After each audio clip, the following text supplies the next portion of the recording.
Happy New Year! I'm back.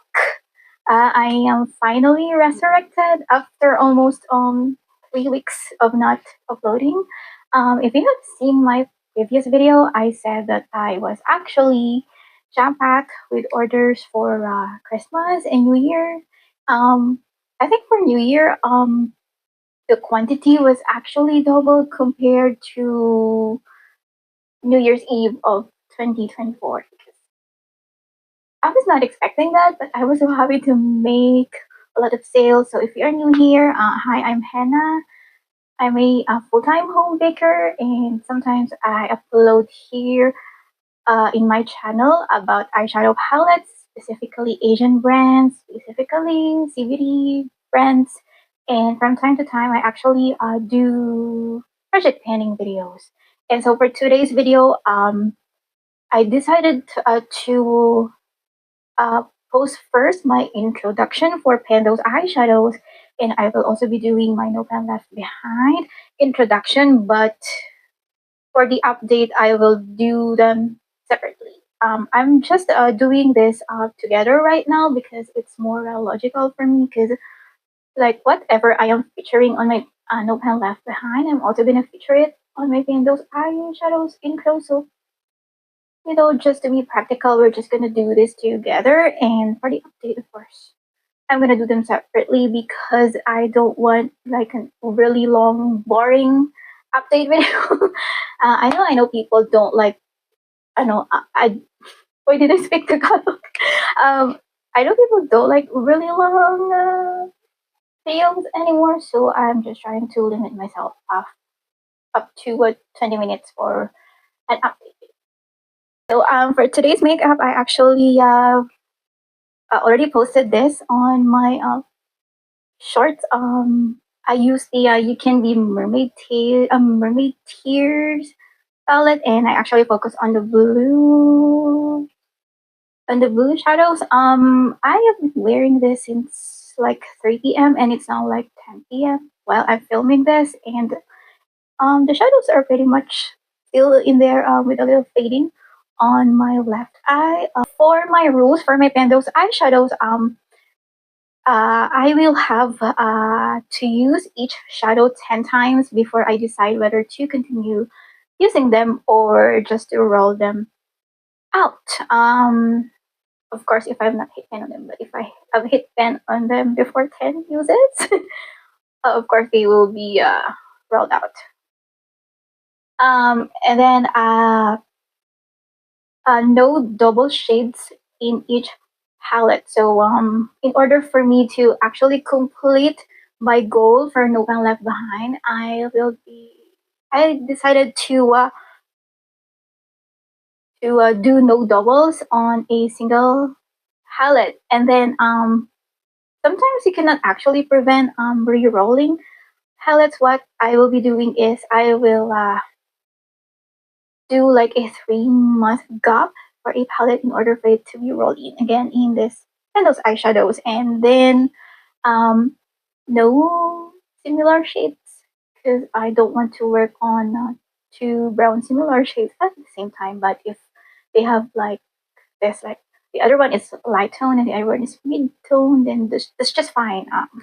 Just no double shades in a single brown, in a single color story. And then for my No Pan Left Behind, again, just what I did last year, I will be rolling in one eyeshadow palette randomly, and then randomly generated eyeshadow palette, and then one I will be handpicked because I have new eyeshadow palettes that I actually need to use. So most probably I'm just gonna handpick a palette that I have not used yet that is actually new.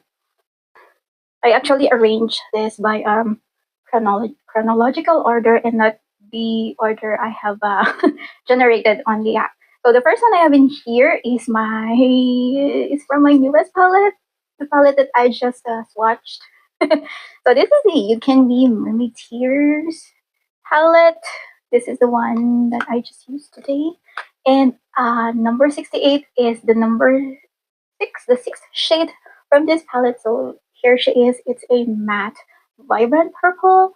I have no really problems doing project pins on my newest makeup items because I buy makeup mostly to consume and just not for them to collect waste. And this palette is very affordable for me, so I just don't have any problems with rolling this one in on my Windows eyeshadow. So there she is. From my experience, this matte is very pigmented. Like, look at that one, guys. Like, wow, just 2 layers, and I've already achieved the opacity. So not sure if I want to hit pen on this right away, but I just want to see if I can hit pen on this soon or not. But I want to do some progress in here because I have a lot of purple eyeshadows, and hitting pen on a new one wouldn't actually hurt at all. Okay, next one, number 370, is from this Focallure Sunset palette. So I've already worked on this palette last year for my Pandos eyeshadows, and I was working on this Shadow Poison. It's a like duochrome glittery topper shadow. But for this round, I rolled in the shade Sunray. It's a matte warm brown, which most probably I'm gonna use as my crease shadow. And I think I will be hitting pan on this one because I have a lot of brown matte eyeshadows and I need to work on them. So yeah, I will do my best to hit pan on that. And the next one, number 132, is from the ColourPop Stage Today palette. I have not actually used this palette last year, maybe just once, and so I am so happy to be finally rolling this one in my Windows eyeshadows project. And I am so sorry for the messy for the messy appearance because I have not yet cleaned my eyeshadow palettes. Since it's not an excuse, but I'm always busy on my home bakery. So yeah. By the way, I have actually wrote in this dual. I don't know if it's duochrome, multichrome, but it's this blue brown green type of shadow, like the brown shadow with blue green shift going on. It's a very common duochrome, multichrome type of shadow, and so I think I want to hit pen on this one because I have quite a few of this type of shadow, and hitting pen on one of them wouldn't hurt at all. Number 622 is from my Focallure Perth palette. So I I don't think this is still available in Shopee, but I see some floating around Lazada, so maybe you can still get this one. But this is one of my oldest palettes from the brand. I got this way back in 2019, and it's already 2026, so it will be 7 years old this year, but still no molds. So that's why I love CBD brands, because despite of them being notorious for, especially the cheap ones, for being like cheap quality, I have no problems with molds, you guys. So in this palette, I have rolled in this Wa. I think it's a place in Australia, right? What? This pronounced Wa.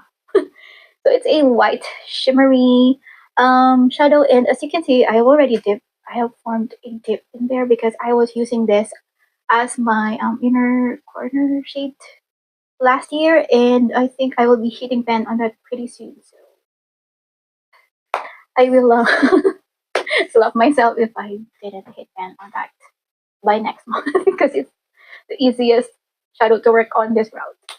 And then the last one I have in here, number 701, is from this almond milk tea from ZZ. Um, I I have actually worked on this last year in November for my candles, eyeshadows, and I was actually working on this yellow, but I didn't hit pin, but I managed to hit pin on the darkest shadow in here. And for this round, I am actually working on this number 5 shade. I skipped the pressed glitter because I'm not working on pressed glitters, except the ones that I have in my K Beauty palettes, because K Beauty glitter shadows are just like on a different level, and usually they stick on the eyelids compared to other pressed glitter formulas. So yeah, number 5 is another brown shadow, but this one is lighter than the one from the Focallure. So this one maybe on the transition area, and the one from Focallure would be on the crease area. Alright, you guys, so this is the color story I will be working on for this round. As you can see, it's pretty much neutral shadows with a pop of purple. So for my No Pan Left Behind challenge, as I have said earlier, I will be randomly generating one eyeshadow palette and then one hand-picked palette. So for the hand-picked palette, I chose this Cheery Up Ambition palette. You know, like the one with the all shimmer metallic shadow. So I have already swatched this eyeshadow palette, and then I made a comparison with the Bikalu, like the knockoff one. So if you're interested, I'm just gonna put in the end card somewhere in here. So in 2025, I actually bought this as a birthday gift for myself, and then I just did swatching way back in September, and then in December, I actually just used this once. So yeah, I'm actually gonna use the hell out of this in this month, and hopefully I will be using all of the shadows here, because this palette is very expensive if you convert it to Philippine peso, and so I need to get my money's worth out of this palette. And then the one that I randomly generated is TheBalm. This is a very old palette from TheBalm, but thankfully no molds yet. This is in the Balm of Your Hand Volume 1, so I think this is like a limited edition holiday palette that they do, and they actually like do mini versions of their best selling color products and some like cream products, but I'm not actually using the cream ones because cream is a lot more dangerous when it's a very old, because of the bacteria in there, and like, you know, molds love bacteria loves moisture, and since powder is like a dry formula, um they are most likely to have bacteria. So if you don't know, TheBalm actually loves to make products that you can use like in multiple ways. And actually, these three in here, they are face products, but you can actually use them as eyeshadows. This one is an Insane product. If you don't know, Insane is like basically a powder blush, but it stains, so it stays all day long. And I'm actually wearing this like Barbie pink blush today. If you can tell, my cheeks are pink. So yeah, I will try to use all of the other products in here at least once. This introduction is very straight to the point, and hopefully I will be able to hit in at least like 2 shadows in this month, so that I can roll in 2 new shadows by the next month. I will try my best to post updates in time, because I just cannot predict my schedule, you guys. Sometimes I will get like rush pick orders, and after doing rush orders, I always feel like I'm exhausted. Like, you know, I'm not the type of person that, even though I am tired, I will sit here and talk to you guys. If I'm not in the mood, then I'm not in the mood. I'm a moody person. Okay, guys. So thank you so much for watching. Happy New Year to all of you. Welcome to my new subscribers, and I hope you stay tuned for more. And I think my next video, it's either the roundup of the palette usage I had last year, because I'm still working on the system that I promised you guys, or maybe I will do my eyeshadow palette collection, like my updated eyeshadow palette collection. I usually do that every January, but let's see. I think Yeah, I don't know either of the two, but I'll do my best to upload those. So again, thank you so much for watching, you guys. I hope to see you on the next one. Stay safe and take care. Bye, guys.